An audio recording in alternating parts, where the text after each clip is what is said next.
माजी की तरह साल 2016 में सुप्रीम कोर्ट में अहम मुकदमात की समाअत हुई, जिनमें अहम फैसले जारी हुए। अदालत उज़्मा ने जनवरी में तिलौर के शिकार की इजाजत दे दी। फरवरी में साबिक वज़ीर-ए-आज़म शौकत अजीज, साबिक चीफ जस्टिस अब्दुल हमीद डोगर और जाहिद अहमद को गद्दारी केस में शामिल तफ्तीश करने का फैसला कलअदम करार दिया। मार्च में साबिक सदर परवेज मुशर्रफ और अयान अली के बैरून मुल्क सफर पर पाबंदी खत्म की। 13 मई को चीफ जस्टिस ने हुकूमती खत पर पनामा लीक्स की तहकीकात के लिए कमीशन बनाने से इनकार किया। अगस्त में सुप्रीम कोर्ट ने करार दिया कि वज़ीर-ए-आज़म काबीना को बाईपास करके माली और कानूनी अमूर पर तनहा फैसले करने का अख्तियार नहीं रखता।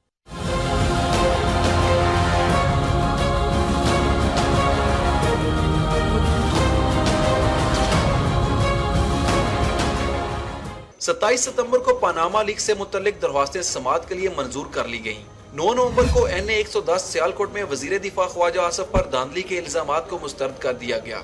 23 नवंबर को शराब की फरोख्त पर पाबंदी का फैसला कलअदम हुआ।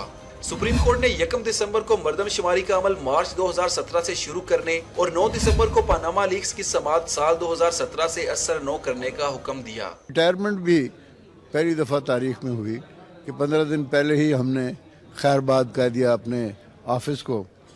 मेरा ये ख्याल है कि इसको आखिरी दम तक इन इदारों को काम करना चाहिए और यही हमारी रवायत भी है कि आने वाले चीफ जस्टिस जनाब साकिब निसार साहब के ज़िम्मे ज़्यादा अहम जिम्मेदारियाँ जो हैं वो आ गई हैं या आ रही हैं। देखते हैं अब आने वाले दिनों में हम किस तरह आगे बढ़ते हैं। मेहनत करके जजमेंट्स लिखने वाले चीफ जस्टिस थे। सिर्फ ज़रा इस केस में पनामा पेपर्स को जिस तरह उन्होंने दिसंबर से जनवरी यकदम भेज दिया, बेंच को तोड़ के और जनवरी में ले जाना, ज़रा हैरत हुई उस जमाली साहब के इस फैसले पे। बाकी उन्होंने बहुत अच्छे फैसले किए।